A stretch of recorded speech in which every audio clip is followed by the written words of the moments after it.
हो गया तो वो हल्ला नहीं हो, उसकी भी एक व्यवस्था है।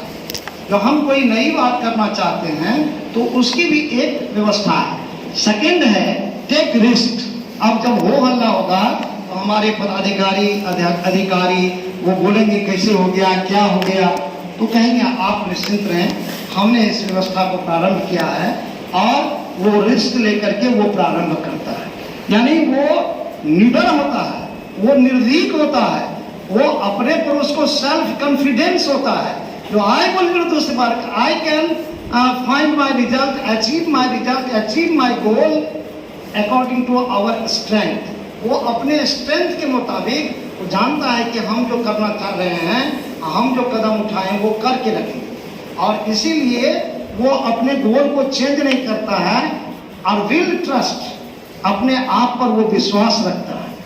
इंस्पायर यानी अब वो जब करेगा तो अपने टीम में करेगा, टीम में क्या करेगा, वो इंस्पायर करेगा, और यदि इंस्पायर हो गया सभी लोग तो ऑटोमेटिक हमारा रिजल्ट तय हो जाएगा।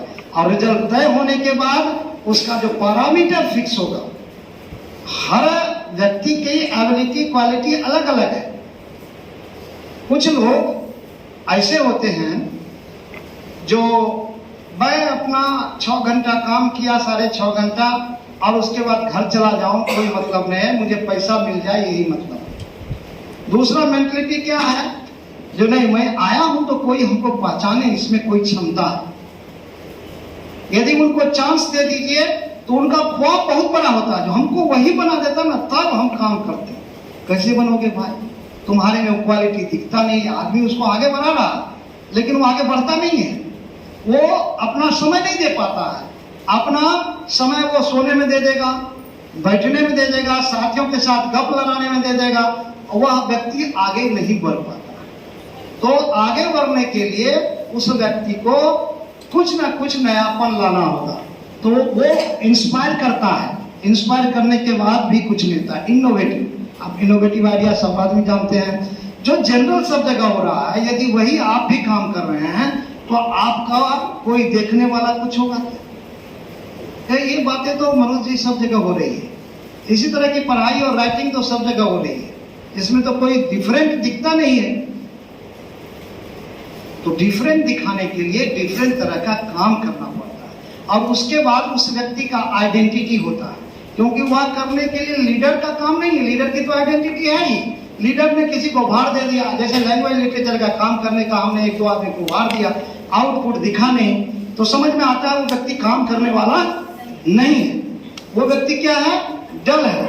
उसकी वो व्यक्ति क्या है, या तो बहुत महत्वाकांक्षी है, या तो बहुत क्या कहते हैं, वो भीतर में जो रहता है आदमी को ईगो वाला है, या वह बहुत शांत ढंग से चुपचाप बैठने वाला है, काम में कोई रुचि रखने वाला नहीं है।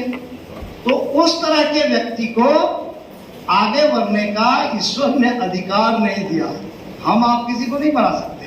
यह जो एबिलिटी है, ये जो क्वालिटी है, ये जो एफिनिटी है व्यक्ति में, वह किसके द्वारा दिए है? भगवान के द्वारा दिया हुआ, ईश्वर के द्वारा दिया हुआ, और उसको वो बिना कारण का।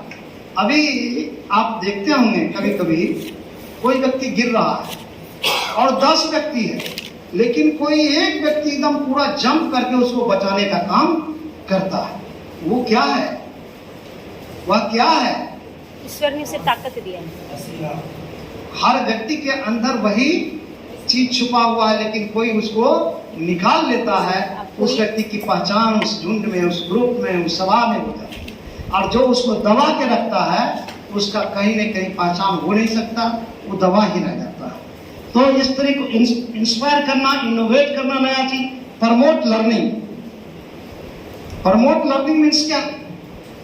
लर्निंग का अर्थ क्या होता है? कैसे? लर्निंग बाय डूइंग, 1 सेकेंड,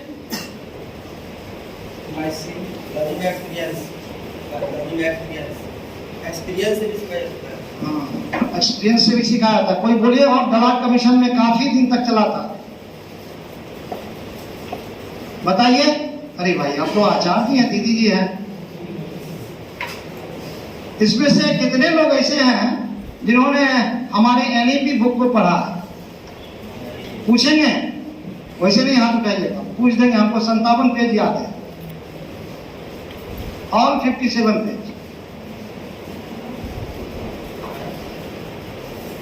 नहीं पढ़े? देखिए, अच्छा इससे पहले कोई कमीशन के बारे में कुछ पढ़े हैं?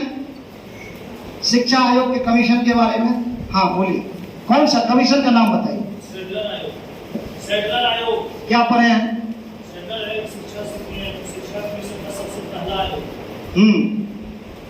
क्या था उसमें?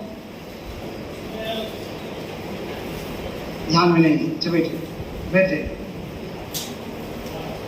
कोठारी कमीशन को कितने आदमी जानते हैं? हाँ बोलिए अमित जी, कब लागू हुआ कोठारी कमीशन? 1968। क्या था कोठारी कमीशन का मुख्य बात एक बताइए, हम प्रमोट लर्निंग से कर रहे हैं। ध्यान में नहीं है। कोठारी कमीशन में कहा गया था किसी भी राष्ट्र का भविष्य उस कक्षा के बेंच पर बैठे हुए भैया बहनों पर ही निर्भर करता है, यानी विद्यालय के कक्ष में बैठे हुए लोगों पर ही निर्भर करता है। और उस बिंदु को अभी तक लागू नहीं किया गया था जब तक कि 2019 में अपना एनईपी नहीं आया। उस बिंदु को कभी कोई उस पर ध्यान नहीं दिया, लेकिन काफी हाईलाइट हुआ। Education must be rooted to its culture and committed to its progress. यह हमारा ही विषय लेकर के और विश्व में जब बैठक हुई और डॉनाल्ड कमीशन ने बोला कि एजुकेशन को, शिक्षा को संस्कृति के जड़ से जोड़ना चाहिए और उसके प्रगति के लिए दृढ़ संकल्पित होना चाहिए, है ना। फिर आगे बढ़े, लिसन देन एक्ट। अभी हमने कहा जो सभी लोगों के बीच में बैठना, उनका ध्यान से सारी बातें सुनना। अगर ध्यान से हम सारी बातें नहीं सुनते हैं तो क्या होगा? वो रिजल्ट आएगा लीडर के द्वारा, किसी के लिए दुख पहुंचाएगा तो किसी के लिए सुख पहुंचाएगा। जो वाजिब है उस पे वो जमा नहीं हो सकता है। तो कहने का मतलब ये है कि we have to listen to our students also whensoever we are going in the class. We have started like कल क्या पढ़ाए थे? This is the not way. First we have to recall the things, the last chapters which you already taught. The such chapters you will recall it and correlate with the environment of classroom. Environment ये नहीं, बहुत गर्मी पड़ रही है, ये environment नहीं, classroom के कक्षा से उसको कोरिलेट करें। चित्रग्रीव की कथा मैंने कहा, एक और कथा बताऊंगा, बड़ा आनंद आएगा उस कथा को सुनकर। तो यह जो बातें हैं उसको कोरिलेट करना। जब पक्षी में भी, पशु में भी नेतृत्व क्षमता को मानने का गुण होता है और नेतृत्व करने का गुण होता है। हम तो मानव हैं, हमारा सॉफ्टवेयर में विवेक दिया गया है और सब लोगों को विवेक नहीं दिया है। यदि जानवर को गुस्सा उठ जाए तो अपने बच्चे को भी मार डालता है। मनुष्य ऐसा कभी करता है क्या? कभी नहीं करता है। यानी जब तक उसको विवेक है तब तक वह मनुष्य है, और नहीं जब विवेक उसका शून्य हो जाता है तो कहता है जानवर हो गया। क्या हो गया? जानवर हो गया।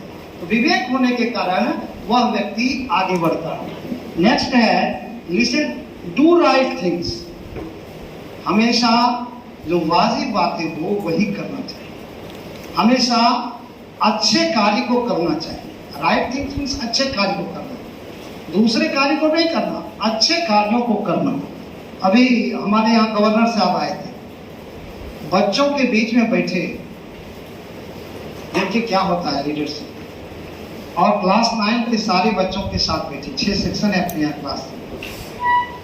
उन्होंने इस विषय को रखा जो आप अपने पाठ्यक्रम के अलावे कितने किताब पढ़ते। कोई बच्चा नहीं बोला, कहा केवल हम अपने हिंदी, गणित, अंग्रेजी, कंप्यूटर इसकी ही किताब पढ़ते हैं। और जब पाठ्यक्रम के अलावे कोई दूसरी किताब को नहीं पढ़ेगा, नहीं पढ़ने के कारण तो क्या होगा? भूल जाएगा। The व्यक्ति has no knowledge about the society and the history of our country and the culture of our country, behaviors of the people and the geography of our country, civic sense of our country, he will not get the knowledge. Whatever given in the book, the teachers nowadays, they are only giving the answer and the students are also ready to grasp only answer. जैसे मछली पाल के जो रखता है लोग, क्या कहते हैं उसको, एक्वेरियम क्या कहते हैं, उसका क्या काम है, थोड़ा सा दाना डाल दो और वो दाना खा के संतुष्ट हो। और जो मछलियाँ नदी में रहती है, जो मछलियाँ समुद्र में रहती है, उसका काम ऐसा होता है क्या? वो क्या होता है, पूरा परेशान होता है और परेशानी, शक्ति, ऊर्जा, दिमाग की खोज के बाद जब भोजन मिलता है तो वो आनंददायक। और जो एक्वेरियम का लोग हो गया, तो अभी ये पश्चिमी सभ्यता और इससे पहले की शिक्षण व्यवस्था जो थी वो बिल्कुल एक्वेरियम में बंद करके बच्चों के रखने वाली बात थी। क्या है, उन्होंने सिखा दिया अदर एक्टिविटीज के बारे में कुछ नहीं जानना है, तो लीडर को अदर एक्टिविटीज के बारे में भी जानकारी होनी चाहिए, सारे सब्जेक्ट का भी ज्ञान होने चाहिए। Is a leadership quality existing in any individuals of an educational institute who have the quality to influence his her fellow mates and have a clear vision and mission. Mission की हमने बात किया था, जो हमारे पास हमारा जो मिशन है, हमारा जो लक्ष्य है, वो हमेशा ध्यान में रहना चाहिए।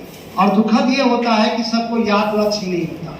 हम यहाँ बैठे हुए हैं व्यवसाय करने के लिए नहीं, अच्छे बिल्डिंग बनाने के लिए नहीं। लीडर का मुख्य जो बिंदु है उसके दिमाग में, जो हम अपने समाज को सभ्य करेंगे, सुसंस्कृत करेंगे, दूसरे के प्रति संवेदना उसमें उत्पन्न करेंगे, ये मेरा पहला कार्य है, पहला मोटो है। और पढ़ाने के लिए तो रोड पर भी लोग बैठा हुआ है, घर में भी जाके पढ़ाता है। तो इंस्टीट्यूशन का काम अपने मिशन का होता है। और उसको सुनने के बाद यदि हम किसी से कह दें क्या एकात्मता स्तोत्र का पहला श्लोक याद है, तो एक दो बार ऐसे ऐसे करेंगे, फिर रिकॉल करके करेंगे। क्यों एकात्मता स्तोत्र को हम पढ़ते हैं, कोई बताएंगे? एकात्मता स्तोत्र में ऐसा क्या चीज है जिसको हम पढ़ते हैं, या एकात्मता स्तोत्रम का अर्थ बताएंगे? तीसरे लोग बताएं एकात्मता स्तोत्रम का मतलब क्या होता है? इधर से बताइए भाई, इधर से।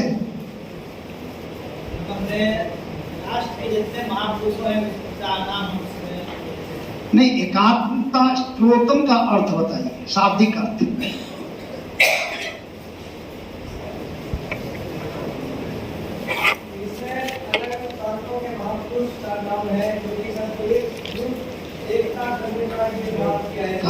हाँ, हमारे नदी, पहाड़, मंदिर, धर्मस्थल, क्या कहते हैं, हिस्टोरिकल प्लेस, सबका नाम है। एक भारत की एक आत्मा का स्रोत है। यानी यदि आप भारत को जानना चाहते हैं तो इस भारत के एक आत्मा, भारत की जो आत्मा है उसमें ये सारा स्रोत में दिया हुआ है। एक आत्मा यानी बहु आत्मा नहीं है, वो अनेक तरह की चीजें हैं, लेकिन बहु आत्मा नहीं, वो विविधताएं हमारी हैं। तो एक आत्मता स्तोत्र को कहिएगा तो कितना बड़ा याद करेंगे। हम तो एमएससी करके आए हैं, हम तो भाई बीएड करके आए हैं। जिस टॉपिक से कोई बताएंगे बीएड का कहाँ का टॉपिक है, ये बीएड पर पढ़ाई होती है, एजुकेशनल लीडरशिप। सारे लोग बीएड होंगे इसमें, बताइए बीएड का कहाँ का टॉपिक है? पुराना सिलेबस भी बता देंगे और 400 वाला भी